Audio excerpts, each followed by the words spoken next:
ఇక రాజధాని అంటారా, మన ఇండియాలోనే నాకు తెలిసినంతవరకు బిగ్గెస్ట్ ఫ్రాడ్ అవుతుందని చెప్పి నేను అనుకుంటున్నాను. రియల్ ఎస్టేట్ వ్యాపారం అవుతుందని నేను అనుకుంటున్నాను. ఎందుకంటే 22,000 ఎకరాలు ఆల్రెడీ గవర్నమెంట్ ల్యాండ్ ఉంది అక్కడ, మళ్ళీ 33,000 ఎకరాలు రైతుల దగ్గర నుండి తీసుకున్నారు.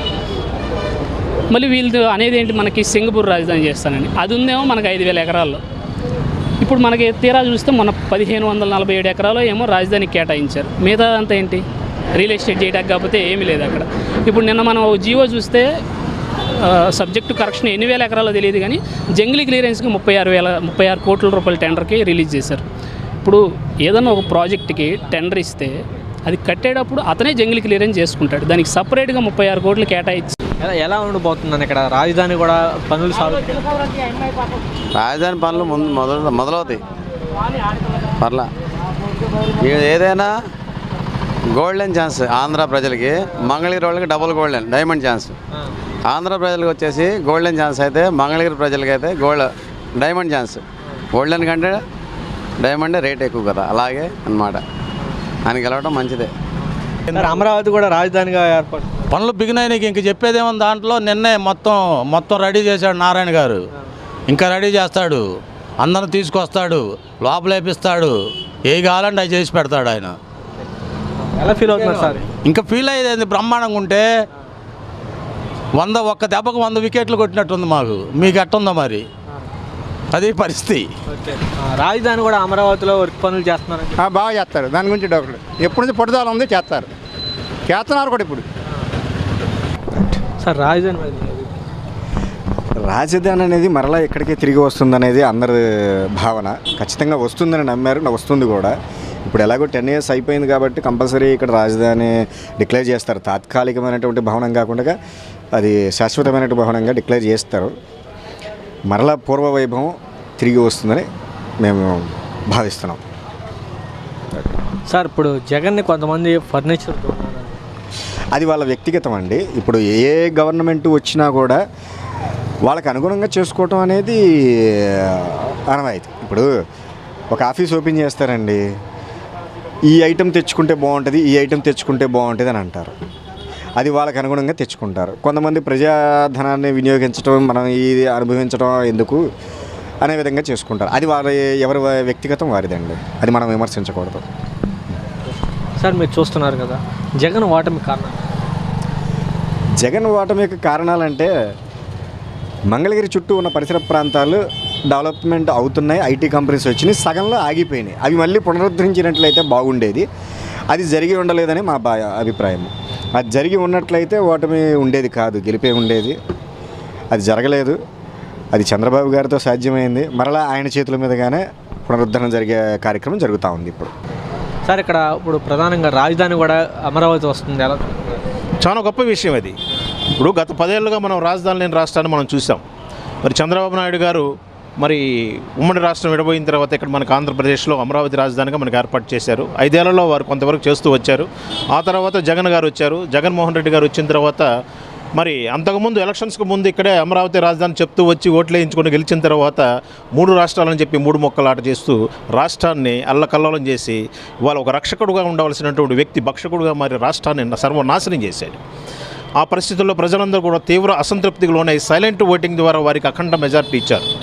కాబట్టి ఇవాళ బీజేపీ, జనసేన, టీడీపీ కూటమి, ఎన్డీఏ కూటమి ఇవాళ ఆంధ్ర రాష్ట్రంలో మరి 164 సీట్లు మరి గెలుచుకోవడానికి కారణం ఏంటంటే ప్రజల్లో ఉన్నటువంటి తీవ్ర అసంతృప్తి. మరి మనమందరం చూస్తున్నాం. ఇవాళ ఆయన ప్రమాణ స్వీకారం చేయకముందే రాజధాని లోపల ఉన్నటువంటి భూమి పూజ జరిగిన చోట శుభ్రం చేశారు. ఇవాళ అమరావతి మొత్తం ఎంతో సంతోషంగా హ్యాపీగా ఉండడానికి గల కారణం ఏంటంటే ప్రభుత్వం, ప్రజలకు అనుకూలమైన ప్రభుత్వం రావటం.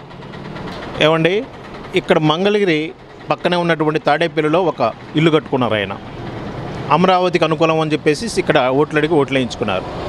మరి వాళ్ళు అది కాదు, నేను వైజాగ్లో పరిపాలన చేస్తానని చెప్పేసి అక్కడ ప్రజలకు తెలియకుండా ప్రజాధనాన్ని కొల్లగొట్టి 500 కోట్ల రూపాయలతో అక్కడ ఒక ప్యాలెస్ కట్టారు. అందులోకి వెళ్ళడానికి సామాన్య మానవులకు ఎలాంటి పర్మిషన్ లేదు. ఇవాళ అధికారం కోల్పోయిన తర్వాత మరి ప్రభుత్వానికి అప్పచెప్పిన తర్వాత ఇవాళ ఆయన చేస్తున్నటువంటివన్నీ మనం చూస్తున్నాం. ఒక్క బాత్రూమే 1 కోటి రూపాయలు విలువ చేసే బాత్రూమ్ ఆయన కట్టారు. అంటే ఒక అధికారి సక్రమంగా చేస్తే ఎలా ఉంటుంది, దుర్వినియోగం చేస్తే ఇలా ఉంటుంది అన్నట్టుగా మరి ప్రజలకు అందరికీ అర్థమైనట్టుగా ఇవాళ మనం తెలుసుకున్నాం. ఇక్కడ రాజధాని మీద మీ అభిప్రాయం?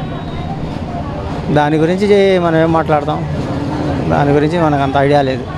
అంటే జగన్ గారు 5 ఏళ్ళు పక్కన పెట్టారు, ఇప్పుడు చంద్రబాబు నాయుడు గారు వచ్చినాక పనులు సాగుతున్నాయి పనులు. సాగుతాయి, ఇక్కడ ఈ ఏరియాలో పనులు సాగుతాయి. రాజధాని అయితే కొద్దిగా వర్క్లు వస్తూ ఉంటాయి కదా, ఏ ఒకటి సాగుతాయి, పనులు సాగుతాయి. సార్ ఇప్పుడు రాజధానిపై మీ అభిప్రాయం? ఈ రాజధాని అంటే ఇక వస్తే బాగుంటుంది, మంచిదే. ఊరు కొంచెం డెవలప్ అయ్యిద్ది, వస్తే మంచిదే, చాలా సంతోషమే. మన ఊరికి డెవలప్ అయ్యి అందరికీ పెద్ద పెద్ద కంపెనీలు ఫ్యాక్టరీలు వస్తాయి కదా, కొంచెం మామూలుగా నిరుద్యోగులకి ఉద్యోగాలు అవకాశాలు వస్తాయి. సంతోషం, చాలా మంచిదే రావటం. సార్ రాజధాని మీద మీ అభిప్రాయం? రాజధాని అభివృద్ధి చేస్తారు, బాగా అభివృద్ధి అయితే ఇప్పుడే చాలా వరకు అయిపోతుంది అక్కడ అవుతుంది. సార్ రాజధాని మీద మీ అభిప్రాయం? రాజధాని ఇక్కడ ఉంటమే బాగుంటుంది. అది ఇంకా రాజధాని మీద మీ అభిప్రాయం? రాజధాని అమరావతి అనే కదా, ఆటోలు కూడా వైజాగ్ అన్నా కానీ ఆటోలు కూడా వేయలేదు కదా, రాజధాని అని కోరుకున్నట్టుగా. మరి రిజల్ట్ చూస్తే సార్ రాజధాని మీద మీ అభిప్రాయం? రాజధాని 4-5 ఏళ్ళలో బ్రహ్మాండంగా ఉండిద్ది అనుకుంటాం. అదే ఐటీ పార్కులు కూడా లోకేష్ కూడా తేగలడని ఉంది. అది రాజధాని మీద మీ అభిప్రాయం? రాజధాని ఉంటే మంచిదే, కాకపోతే పనులు వేగంగా చేయాలి. అదే రాజధాని ఉంటే మంచిదే, కాకపోతే పనులు వేగంగా చేయాలి. అదే జగన్ గారిని ఫర్నిచర్ దొంగ అని అంటున్నారు. ఫర్నిచర్ దొంగ అంటే అది దాని గురించి నాకు ఐడియా లేదు. జగన్ ఓటమి కారణాలు? ఓటమికి కారణాలు రాజధానిని మార్చడం, తర్వాత ఇంకా ప్రజలందరికీ చేరువుగా ఉన్నాడు కానీ కార్యకర్తలకు దగ్గరగా లేడు, అందుకని ఓడిపోయారు. సరే ఇక్కడ రాజధాని మీద మీ అభిప్రాయం? రాజధాని మీద డెవలప్ చేస్తారనుకుంటున్నాం, చెప్తున్నారు కదా 2.5 సంవత్సరాల్లో ఫస్ట్ బిట్టు విడత కంప్లీట్ చేస్తాం అంటున్నారుగా. సార్ జగన్ ఓటమి కారణాలు? జగన్ ఓటమికి కారణాలు ఏంటంటే జనం ఓట్లేదు, ఓటమి. దానికి కారణాలంటే మాకు ఆయనకే తెలియాలి, మాకేం తెలుసు. జగన్ గారిని ఫర్నిచర్ దొంగ అని అంటున్నారు. అదేందో మాకు తెలియదు, ఫర్నిచర్ దొంగ అని. ఆ కోడల ప్రసాద్ని ఎప్పుడు అన్నారుగా ఫర్నిచర్ దొంగ అని, మరి వీళ్ళు ఎలా చూస్తారో మనకేం తెలుసు, జనం ప్రభుత్వం. రాజధాని మీద మీ అభిప్రాయం? రాజధాని ఏడే ఉండిద్ది, చంద్రబాబు నాయుడు గారు ఉంటే ఈడే. అది మరి జగన్ గారిని ఫర్నిచర్ దొంగ అంటారు.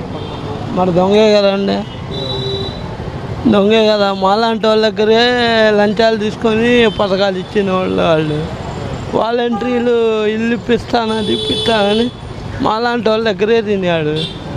మరి దొంగ కాకేందండి.